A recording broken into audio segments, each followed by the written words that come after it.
Yeah, Giannis is a Nike player. So What is Jaylen? Jaylen, remember he has a beef with Nike throughout the whole summer with the Olympic situation. Yeah. So Giannis basically, he kind of like didn't he did some childish shit, which Jaylen called it out. He was like, "Oh, I thought it was childish." So when Yeah. Giannis drops 59 points, Nike actually tweets out nothing childish about him. 59 for the Greek freak. Yo, Okay. that's crazy. Nothing childish about him. 59 for the Greek freak. And then Yeah. Jaylen Brown retweets it and comments, "Y'all energy weird. Y'all got weird energy." Like he gave him the ultimate. Like they can't. There's no comeback for that. Yeah. But why is like we've never seen this before? Like brands really going out their way to like kind of troll players. We never seen Oh, this never before. mind. Jaylen, their beef also is that Jaylen had been with Adidas and he became a free agent during the summer. He made it clear that he did not. So Jaylen and Nike, they have this whole beef because he didn't really want to sign with he didn't really want to sign with Nike to begin with. I think with Jaylen Brown, he has his own performative shoe brand, 741. So it's a lot of pettiness that goes on between the both those two guys or those two entities. It just seems like Jaylen Brown is punching on $1 billion, corporation. Yeah, I mean, there's a lot of stances Yeah. Jaylen Brown has taken throughout the Mm-hmm. years. That's kind of Yeah. like, it's not really, it's not looked at on as favorable. Like we seen Ice Cube in the Big Three.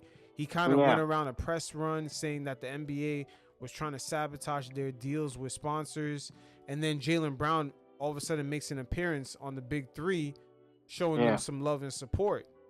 And then, the situation with Kyrie and Nike, Jaylen Brown retweeted and showed support for Kyrie and questioned Nike's morals. So Yeah. there's Since when did Nike care about ethics? correct. This is what we doing, Nike. And then there's another one. I'm on Reddit right now. I'm more inclined of following that sneaker disruptive kind of path, he said. Last fall, during an appearance on the Point Forward podcast, a lot of the deals that athletes get signed are kind of like stationary. Here it is, cutting dry. No creative control, no control over your marketing, but no input.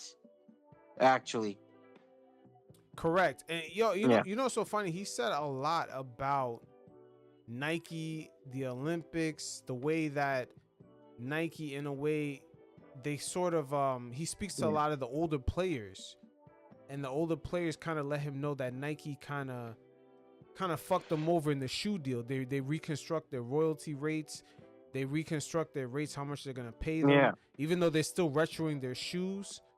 Like the older players are upset about the way their shoe deals are are basically constructed. So he knows Do that we that the shoe deals basically end up fucking the players over because Nike do we keeps even get signature shoes anymore, bro? I haven't seen a big Nike signature shoe in a long ass time. yeah, but think Like about it. outside of But Nike's yeah, still selling like foam posits. That's Penny Hardaway.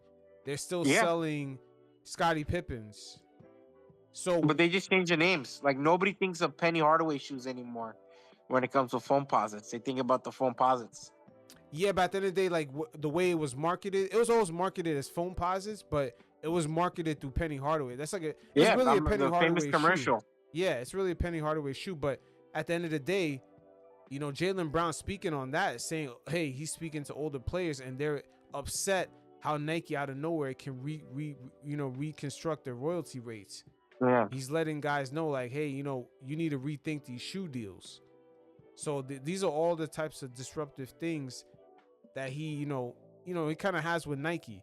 But he's actually sat down with Stephen A. Smith and he gave a little insight to his situation and some of his sentiments at Nike. A lot of the stuff that we just talked about, I feel like delineates into the same conversation. Mm-hmm. But I'll say this. In 2028, if I have to sign to Nike to increase my likelihood to play USA basketball, I'll pass. Why?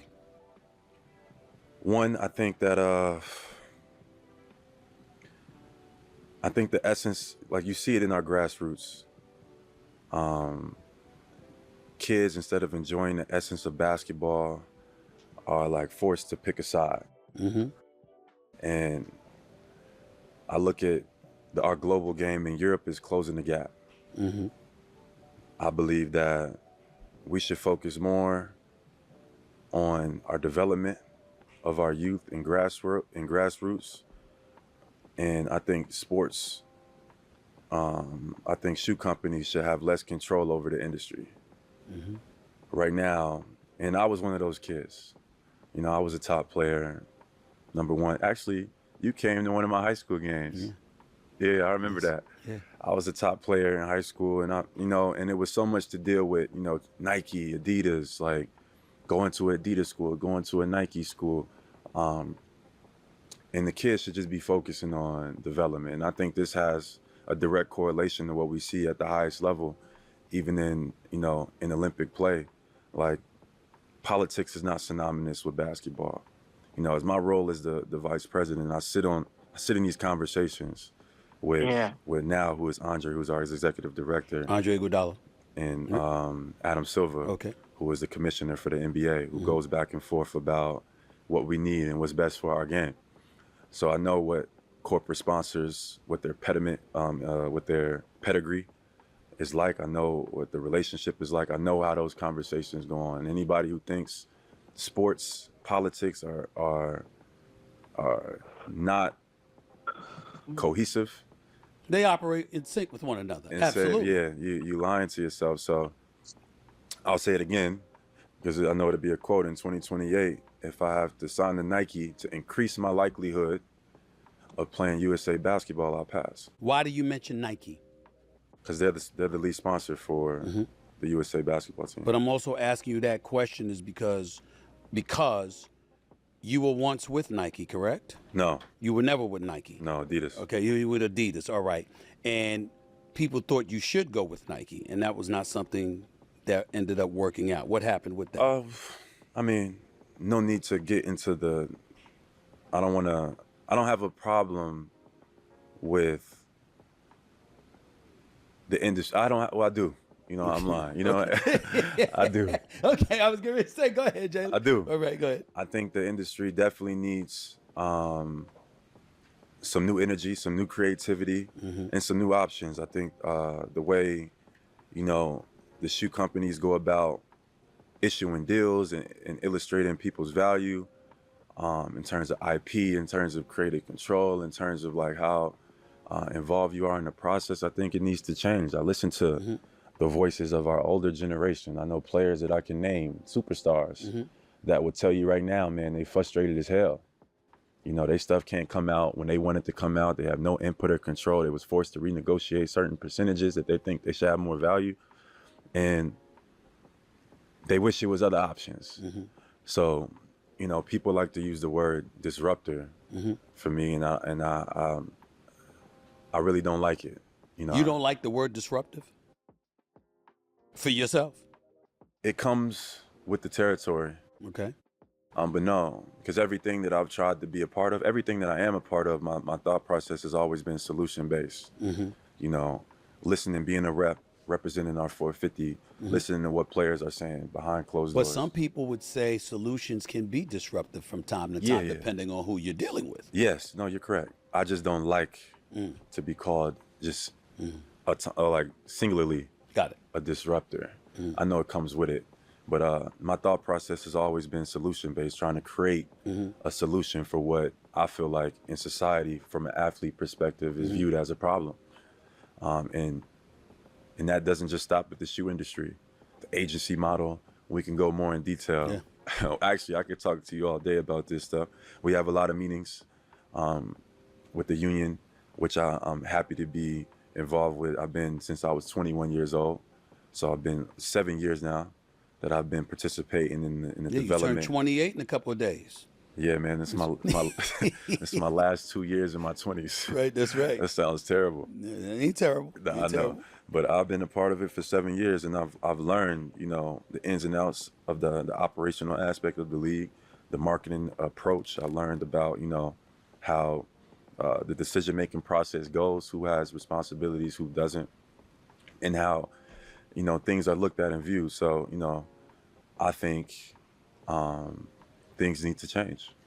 I'm going to read a quote that you gave. But Yes, before sir. I read the quote that you gave, you were responding to Nike founder Phil Knight. This is in 2022, who had criticized Kyrie Irving for his quote-unquote slow motion non-apology after sharing an anti-Semitic documentary on social media. That's for Kyrie to discuss. We don't have to revisit that at all because there's a lot of hits that he took during COVID, from myself included, that he did not deserve. So I want to make sure I'm on the record stating that, and he and I'll have a conversation at some point. But I remember when you were communicating about Nike in response to their reaction to Kyrie, and your exact words was, "Since when does Nike care about ethics?" Now, you've never been under Nike. Like you said, you were under Adidas. Things didn't work out, but you didn't hesitate to say what you said about them. For sure.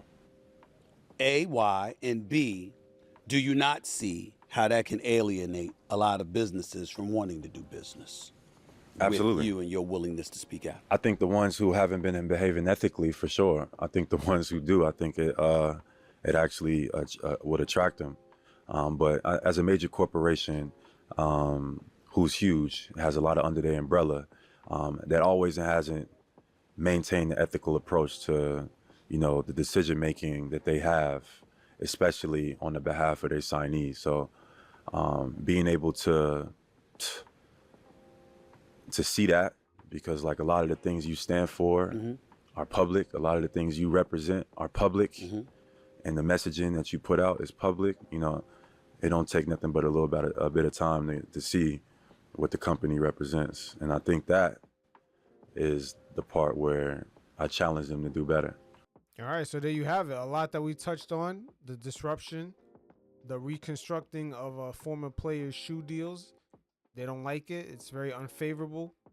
There's a lot of things he touched base on, now wanting to sign with Nike, if that means he has to, in order to participate in the 2028 Olympics. That's a no-go for him. Yo, Jaylen Brown took a stance right here. This is a lot what we talked about earlier.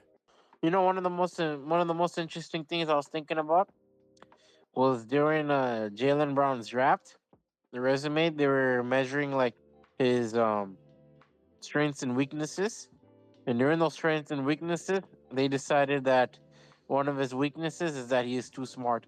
I think this is why Which is fucking they ridiculous. listed this, because Jaylen Brown has shown much more of an independent thought process when it comes to NBA, when it comes to sports deals, and how he believes the sports deal robs younger players of actually being themselves, which is true to every extent.